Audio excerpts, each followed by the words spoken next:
Today we're going to do a demonstration of the brass greater curve sectional matrix. Generally speaking, uh, sectional matrices do not do very well on large embrasure spaces. In fact, I would probably want to choose a greater curve brass band for this. But this is a demonstration for those of you who are in love with your sectional matrices. We want to show that, yes, we can make this work. The sectional brass comes in a large and a small size, and you'll notice they're flat, unlike most sectional matrices.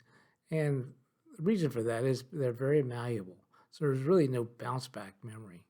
In fact, what I'm demonstrating here is using the rounded end of a mirror, and I'm actually building the contour into the large sectional matrix. And we'll give it a little spin here so you can see that that round contour is now in place. For a wide embrasure space and for a sectional matrix to be successful, the wedge is very critical. Why? Because the wedge determines the emergence contour. So it's important to shape the emergence contour into the wedge prior to placing the sectional matrix.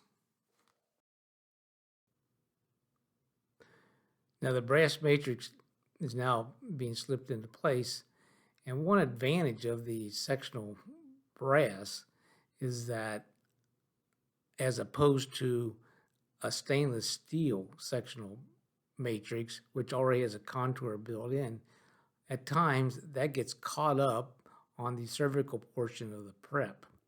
Not so with the brass, because it's straight, and the contour is going to be built in later on. So now you see the ring is in place, and now it's time to place a contour into the brass. So this is the initial look. And now we'll come back and we're going to refine the contour. So we're burnishing against the distal contact of tooth number 20 here. And you can see how the brass is very intimate with the contact surface of number 20. And then we have a nice rounded emergence contour at the base of the prep.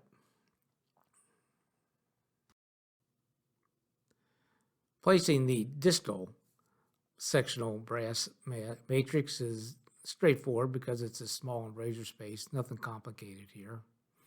Matter of placing the matrix, placing the wedge, and introducing the spring.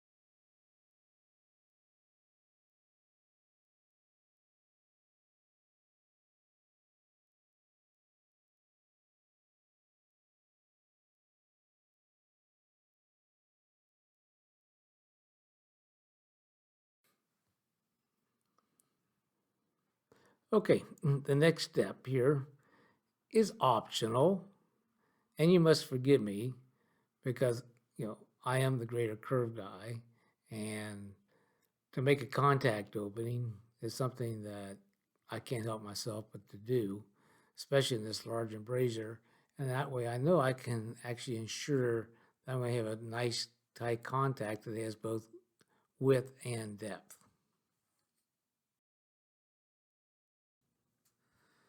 As far as a bonding agent, I like the Parkel's brush and bond. And as far as the restorative material, I like their Predicta bioactive bulk dual cure restorative. As you see here, it's very free flowing, and I'm placing it within the prep. This again is the Predicta material. And once it's placed, then I'll use the end of an explorer and work it to the margins being very careful not to trap any bubbles. For the purpose of this video, I bulk filled the entire prep with the Predicta. Many of you would feel more comfortable, and I have no problem with that, using the Predicta as a base and then using a conventional composite for the occlusal surfaces. Prior to removing the matrices, I find it useful to use a flame-shaped composite finishing burr to shape the marginal ridges. By leaving the matrices in place, it helps protect the adjacent marginal ridges.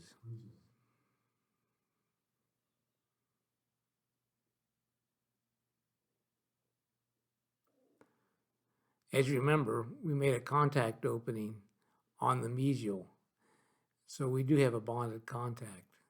So again, I'll use the spatula, as we often do with the greater curve technique, grasp the matrix with the hemostats and rotate, pulls the matrix through the contact, and then we can do an occlusal removal.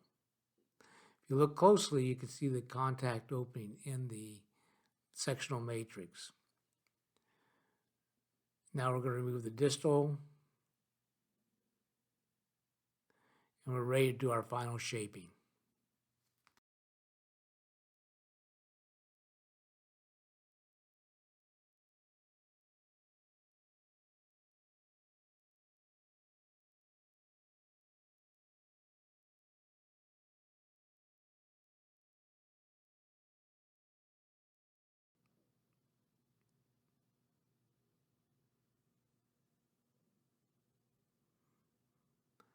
The Cerasol from Denmat does a wonderful job of smoothing out the contacts.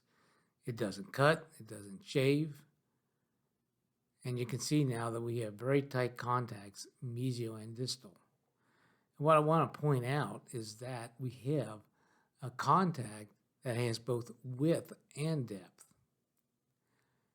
Now, if you look further, you'll notice that the emergence contour is a little bit flatter than I would like. It's a very serviceable contact, but I would like a more rounded emergence contour. And again, that is because it followed the contour I built into the wedge, which shows you just how malleable and adaptable the brass sectional matrix is. So had I built a more rounded contour into the wedge, we would have had a better emergence contour. And again, let me just talk about the brass bands in general from greater curve. All of them are very malleable and they shape very beautifully.